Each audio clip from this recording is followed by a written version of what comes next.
السلام علیکم، میں ہوں مصطفیٰ احسان، آپ دیکھ رہے ہیں PNN TV. Member advisory council Pakistan chamber of education ممتاز ماہر تعلیم صابر حسین بٹ اس وقت 36 اضلاع پر مبنی پاکستان کی پہلی تنظیم پاکستان چیمبر آف ایجوکیشن کے اغراض و مقاصد اور تنظیم کے مستقبل میں مشن بارے ہمارے نمائندے عابد مغل جو ان کے ساتھ اس وقت وزیر آباد میں موجود ہیں خصوصی گفتگو کر رہے ہیں۔ جی آپ بھی بتائیے گا، member advisory council Pakistan chamber of education Sabir Hussain Butt صاحب کا کیا کہنا ہے؟ جی مصطفیٰ، بالکل میں موجود اس وزیر آباد میں، میرے ساتھ موجود ہے اس وقت صابر حسین بٹ صاحب، آپ ممبر ایڈوائزری کونسل ہیں پاکستان چیمبر آف ایجوکیشن سے۔ ان سے بات کرتے ہیں کہ ان کا پاکستان چیمبر آف ایجوکیشن کے حوالے سے کیا کہنا ہے۔ جی السلام علیکم سر۔ وعلیکم السلام ورحمۃ اللہ۔ اچھا سر، بتائیے گا کہ آپ ممبر ہیں پاکستان چیمبر آف ایجوکیشن کے ایڈوائزری کونسل کے، تو اس حوالے سے آپ کا کیا کہنا ہے؟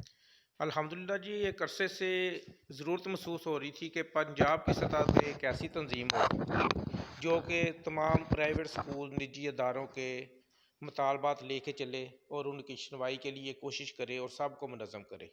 اس سے پہلے کچھ دوست مختلف تنظیموں میں کام کر رہے تھے، کوئی ضلعی سطح پہ تھی، کوئی ڈویژنل سطح پہ تھی، 10-20 افراد پہ مشتمل وہ لوگ تھے، لیکن ان کی شنوائی نہیں ہو رہی تھی۔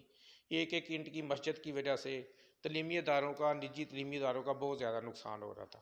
اس کی ضرورت محسوس کرتے ہوئے دوستوں نے اکٹھ کیا اور اس کرونا کو، جو کہ لوگوں کے لیے مصیبت کا باعث بنا ہے، نجی اداروں کے لیے اس لحاظ سے یہ بہت بہتر ہے کہ پنجاب بھر کے 36 اضلاع میں یہ تنظیم قائم ہے۔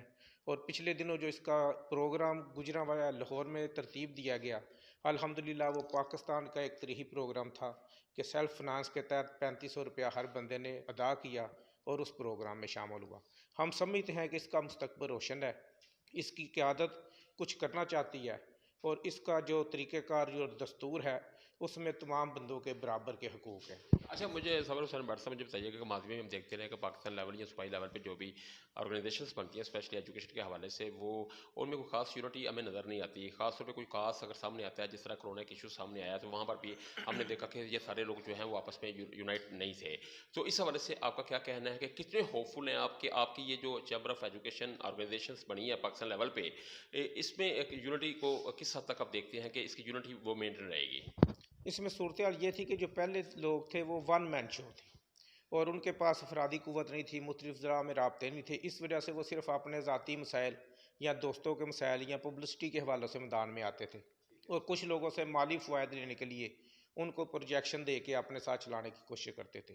یہ جو نئی تنظیم بنی ہے، اس کا مین مقصد یہ ہے کہ ہر ضلع سے انہوں نے 5-10 افراد لیے ہیں اور وہ لوگ اپنی تحصیل سطح پہ اور پھر یونین کونسل کی سطح پہ دوستوں کو منظم کریں۔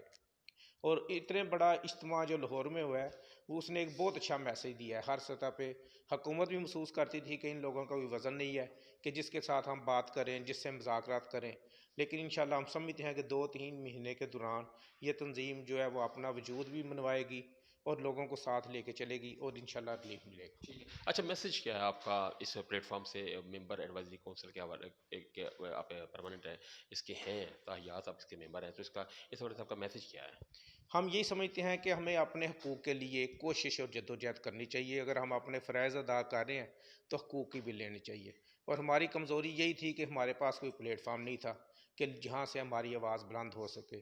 ایک موٹر سائیکل رکشے والے، ایک وکلا یا مختلف جو تنظیمیں ہیں، ان کی یونین ہے اور اس یونین کے تحت وہ اپنے مطالبات منوا بھی رہے ہیں، اور ہم تو لوگوں سے جائز کام لینا چاہتے ہیں، نجائز تو کوئی منوانا نہیں چاہتے۔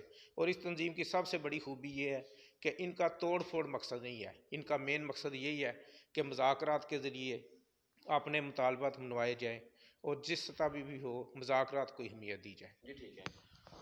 جی بالکل مصطفیٰ، یہ صابر حسین بٹ صاحب تھے، ممبر ایڈوائزری کونسل ہیں یہ پاکستان چیمبر آف ایجوکیشن کے، جو ہمیں اس حوالے سے تفصیل سے بتا رہے تھے، ایک میسج بھی دے رہے تھے اپنے تمام جو دیگر عہدیداران ہیں پاکستان چیمبر آف ایجوکیشن کے، اور ان کا یہی کہنا تھا کہ پاکستان چیمبر آف ایجوکیشن جو ہے وہ 36 اضلاع کی نمائندہ ایک آرگنائزیشن ہے، اور ان شاء اللہ تعالیٰ اس پلیٹ فارم سے ہم جو ہمارے پرائیویٹ تعلیمی ادارے ہیں ان کی فلاح و بہبود کے لیے اکٹھے ہو کر، متحد ہو کر بھرپور کردار ادا کریں گے۔